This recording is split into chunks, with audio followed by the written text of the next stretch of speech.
నినాదాలతో కుస్తుంతునియాపై విజయం అనేది చేకూరుతుంది.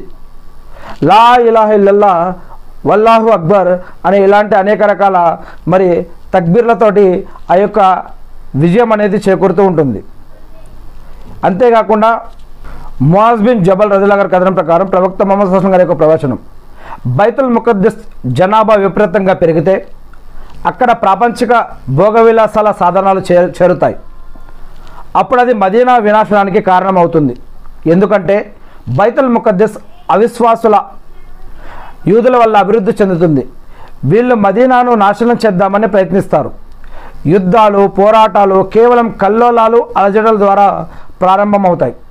ఈ కల్లోలాల ప్రభావం భీకర యుద్ధంగా మారి కుస్తుంతునియా విజయానికి కారణమవుతుంది. కుస్తుంతునియా విజయం దజ్జాల్ రావడానికి కారణమవుతుంది. ఇది అబూ దావుద్ గారు చెప్పినటువంటి హదీస్. ప్రవక్త ముహమ్మద్ సల్లల్లాహు అలైహి వసల్లం గారు చెప్పారని ముఆజ్ బిన్ జబల్ రదియల్లాహు గారు చెప్పారు. అబ్దుల్లా బిన్ ఉమర్ రదియల్లాహు గారు చెప్పినటువంటి కథనం ప్రకారం ముహమ్మద్ సల్లల్లాహు అలైహి వసల్లం గారి యొక్క ప్రవచనం ఏంటంటే, భవిష్యత్తులో మదీనా వారిని శత్రువులు చుట్టుముడతారు. చివరికి వారి చివరి సరిహద్దు సలాహ్ ఉంటుంది. సలాహ్ అంటే ఖైబర్ వద్దనున్న ఒక ప్రాంతం పేరు అన్నమాట. ఇది అబూ దావుద్ హదీస్ గ్రంథం. అనస్ రదియల్లాహు గారి కథనం ప్రకారం ప్రవక్త ముహమ్మద్ సల్లల్లాహు అలైహి వసల్లం గారి యొక్క ప్రవచనం, ఓ అనస్, ప్రజలు అనేక నగరాలను నిర్మిస్తారు.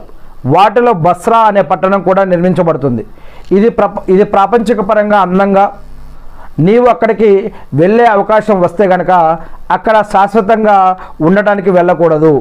అక్కడ ఎత్తైన ప్రాంతాల వద్దకు వచ్చి పచ్చిక బయళ్లకు, ఖర్జూరాలకు నీవు దూరంగా ఉండాలి. ఇంకా అక్కడి బజారులకు వెళ్ళొద్దు. ఇంకా అక్కడి రాజుల, ధనవంతుల ద్వారాల వద్దకు వెళ్ళొద్దు. అయితే ఆ నగర పొలిమేరల్లో వెళ్ళగలవు. ఎందుకంటే ఈ ప్రాంతాలన్నీ కూడా దైవశిక్ష అవతరింపజేయవలసి ఉన్న ప్రాంతాలు. వీటిలో కొన్ని ప్రాంతాలు పాపాల కారణంగా భూమిలో వేయబడతాయి. అక్కడ రాళ్ల వర్షం కురుస్తుంది. దీనివల్ల అక్కడున్నవారు రాళ్ళు తగిలి చనిపోతారు. ఇంకా అక్కడ అనేక భూకంపాలు వస్తాయి. దానివల్ల భూమి పగిలిపోతుంది. అక్కడ ఒక జాతి వారు రాత్రి మానవ ఆకారాల్లో నిద్రపోతారు.